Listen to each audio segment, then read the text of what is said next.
Health Minister Ong Ye Kung updates Parliament today, saying that within weeks we may see 3,000 Omicron cases a day. Another free mask collection gets underway at vending machines nationwide, with one for every resident. From the courthouse to the tennis court, Novak Djokovic wins his legal battle to stay in Melbourne and play in the Australian Open.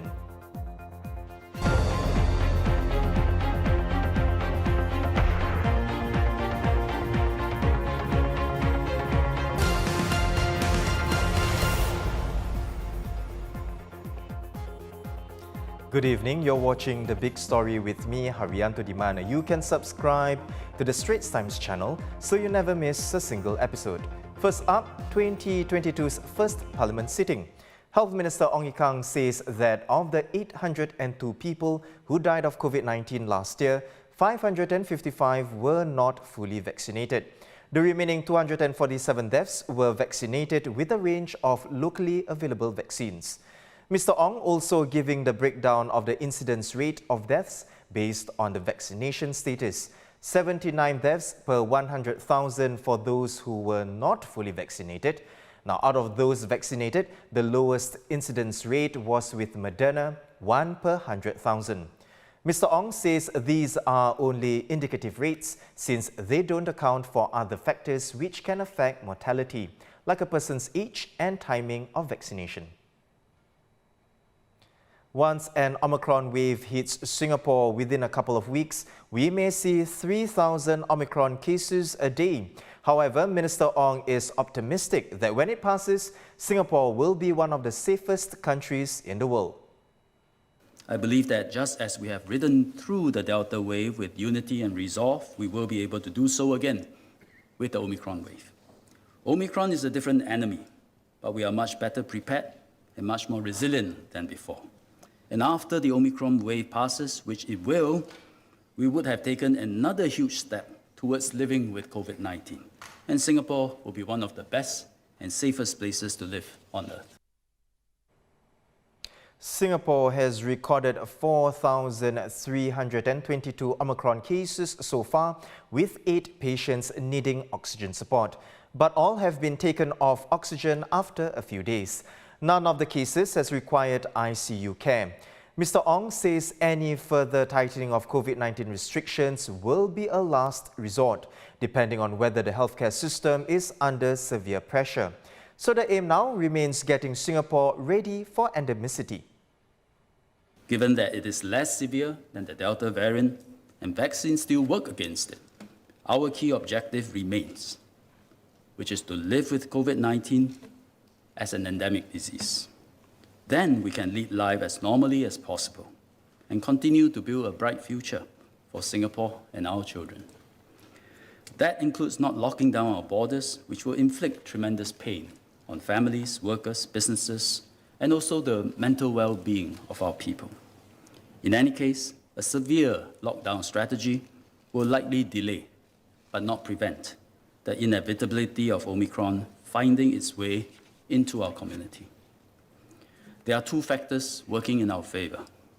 First, high percentage of our population is vaccinated and more are getting their boosters every day.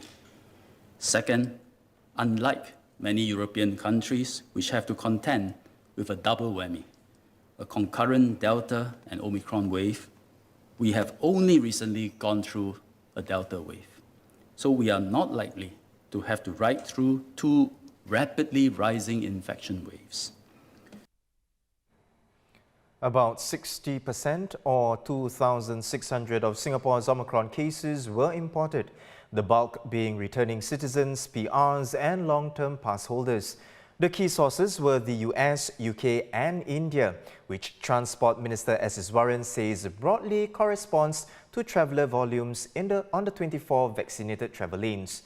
It's also influenced by the incidence of Omicron in these countries. As at last Friday, January 7th, 123,000 children 5 to 11 years old have received their first dose of the COVID-19 vaccine or booked their appointments. This take-up rate is encouraging. Now, in 2021, over 15,500 children below the age of 12 were infected with COVID-19. About a fifth of them were in a hospital or COVID-19 facility. But as at January 8th, none of these kids is hospitalized. This is why it's important for children aged 5 to 11 to take up the COVID-19 vaccination. The Pfizer-BioNTech COVID-19 vaccination for children has been assessed by HSA and the EC19V, our own local expert committee, to be safe. The assessment is corroborated with international data.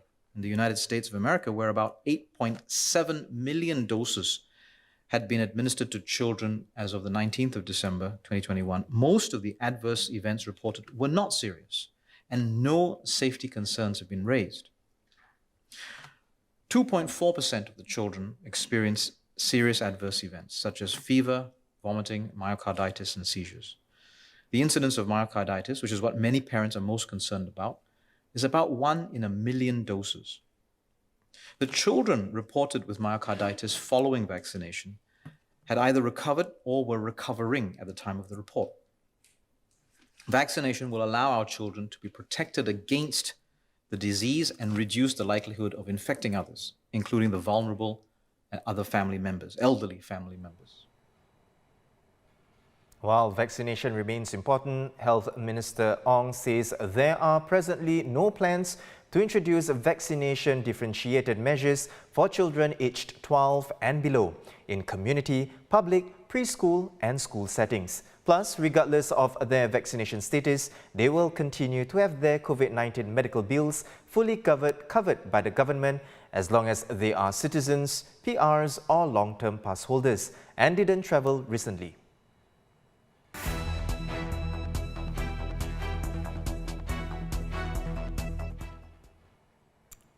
In other local headlines, if you don't already know, you can start collecting your free reusable mask from today. Well, key in your IC number or scan your ID at the Stay Masked vending machines island-wide.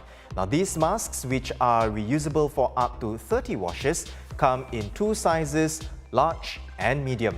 You have until January 23rd to collect it, and you can visit mask.stayprepared.sg for machine locations and stock availability. Novak Djokovic can remain in Australia to defend his Australian Open title after a court overturned his deportation order and allowed him to be released from detention. The judge found the visa cancellation to be unreasonable. But in a twist to the saga, lawyers say Australia's immigration minister may exercise his personal power to revoke the tennis star's visa again. Meanwhile, Australia is battling a COVID-19 surge with over 67,000 new infections and the total number of cases crossing 1 million. Prime Minister Scott Morrison says that the country is pushing through the Omicron wave despite pressure on hospitals. A private event with no celebrities or ceremony, this year's Golden Globes took place entirely on social media. Among the winners, Squid Game's Oh Yong-soo, the first Korean actor in Globe's history to win an award.